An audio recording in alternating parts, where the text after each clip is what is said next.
डमोल वे सब साहोड़म, चलते फिरते तीर्थ हैं हरते सब संता, हम तो बस इतना जानते आप सरीखिया, हम तो बस इतना जानते आप सरीखिया। कुंडलपुर के बड़े बाबा की, मूल नायक श्री नेमिनाथ भगवान की, परम पूज्य आचार्य भगवान गुरुदेव शिक्षण विद्यासागर जी महामुनिराज की, परम पूज्य मुनि शिक्षण विमल सागर जी, अनंत सागर जी, धर्म सागर जी आदि समस्त 3 कमलों करोड़ मुनिराजों की। बोलिए परम पूज्य श्री भाव सागर जी महाराज की।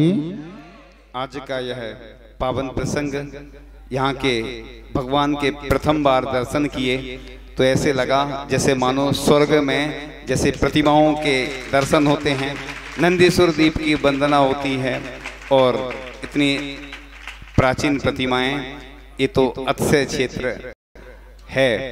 और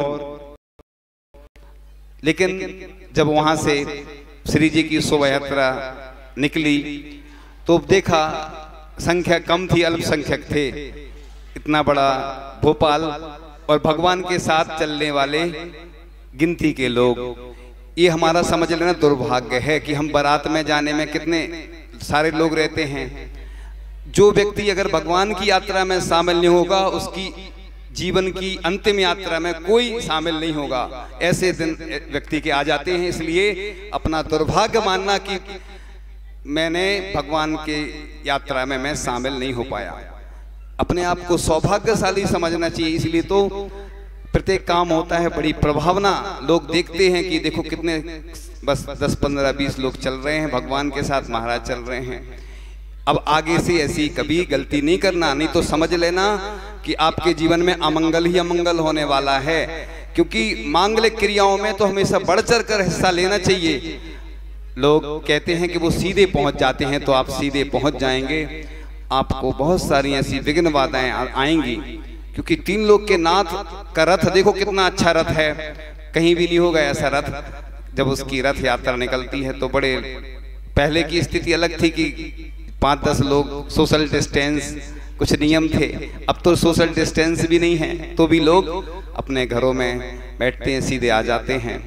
तो इतने ऐसी मनोज्ञ प्रतिमाओं के दर्शन करके अपने आप को सौभाग्यशाली समझना चाहिए और अपने आप का सौभाग्य मानना चाहिए कि हमें ऐसे अवसर प्राप्त हो रहे हैं कि हमें भगवान की रथ यात्रा में, देखो आपने देखा होगा अन्य धर्म वाले जब यात्रा निकलती है कितने सारे लोग शामिल होते हैं, कहाँ दूर दूर से लोग आते हैं और हम यहीं कहीं नहीं आ पाते हैं।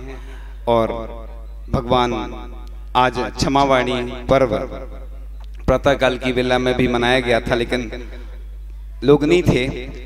और अब आज विशेष दिन है रविवार का, तो लोग धीरे धीरे आते चले जा रहे हैं। और यहाँ की जो प्रतिमाएं हैं बहुत एनर्जी वाली हैं। जितनी भी 100 वर्ष से अधिक जो प्राचीन प्रतिमा हो जाती हैं, वैसे ही उनमें अतिशय तो होते ही हैं। लेकिन सुनते तो थे, देखा भी था, लेकिन मालूम नहीं था कि ऐसी प्रतिमाएं हैं। ऐसी प्रतिमाओं के जो दर्शन करता है, प्रतिदिन जो अभिषेक करता है, पूजन करता है, शांति धारा करता है, उनके आगे जो भी स्तुति स्तोत्र आदि पढ़ता है, बड़ा सौभाग्यशाली होता है।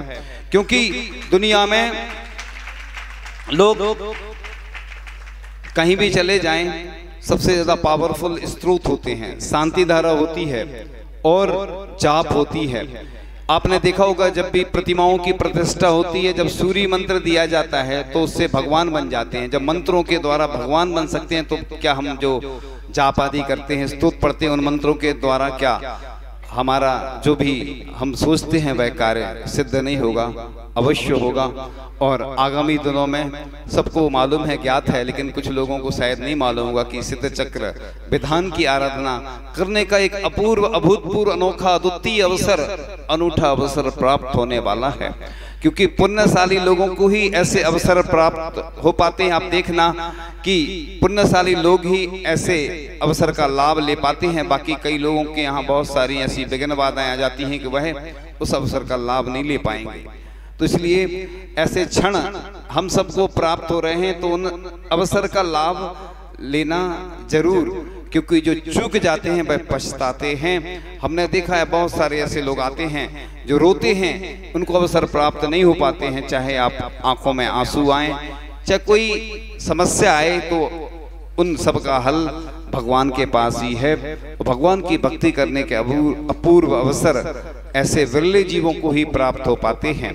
यहाँ की प्रतिमाओं की महिमा तो अपरंपार है ही, और इनकी और अच्छी व्यवस्था हो कि जिससे दूर दूर से भी लोग आकर दर्शन करें। जिस प्रकार से चौक मंदिर में भी बहुत प्राचीन प्रतिमाएं हैं, लेकिन उनकी व्यवस्था उचित और हो जाए तो फिर तो ऐसी लाइन लगेगी, पूरे देश भर से लोग आएंगे दर्शन करने। क्योंकि जब अतिशय और सुनते हैं लोग और लोगों को लाभ होता है, क्योंकि हर व्यक्ति अब स्वार्थी हो गया है।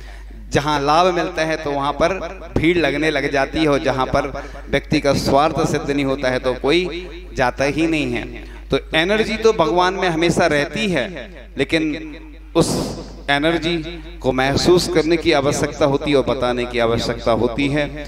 आपके जीवन में ऐसे मंगल क्षण हमेशा आते रहें और आपका अमंगल घटे और हमेशा मंगल ही मंगल बना रहे, क्योंकि ऐसे मंगल अवसर जब हमें प्राप्त होते हैं कि श्री जी का अभिषेक देखने का अवसर प्राप्त होता है। क्योंकि वर्ष में एक ही बार ऐसे हर जगह आयोजन होते हैं, प्रत्येक जगह अलग अलग मंदिरों में। आज क्षमा वाणी मनाई जा रही है, और क्षमा हृदय से मांग लेना, क्योंकि वास्तविक क्षमा तो होती ही नहीं है।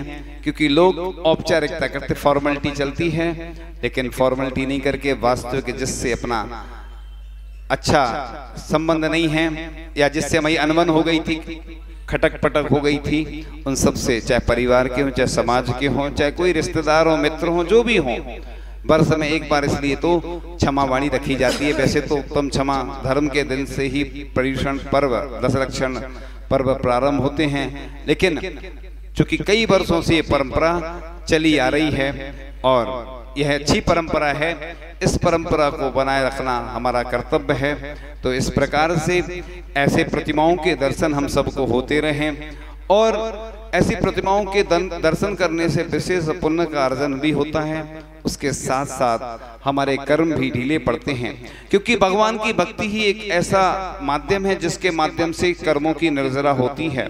चाहे आचार्य मानतुंग हो, चाहे आचार्य शमंतपद स्वामी हो, या अन्य जो भी महान आचार्य हुए हैं जिन्होंने भगवान की भक्ति की, उसी के माध्यम से उन्हें कर्मों से मुक्ति मिली और उनके बंधन टूटे और विशेष अतिशय चमत्कार हुए।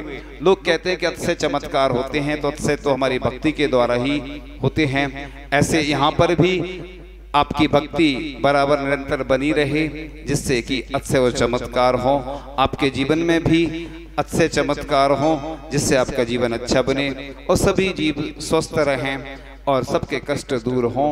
इन्हीं भावनाओं के साथ परम पूजाचार्य भगवान गुरुदेव श्री ईश्वर विद्यासागर जी महामुनि राज की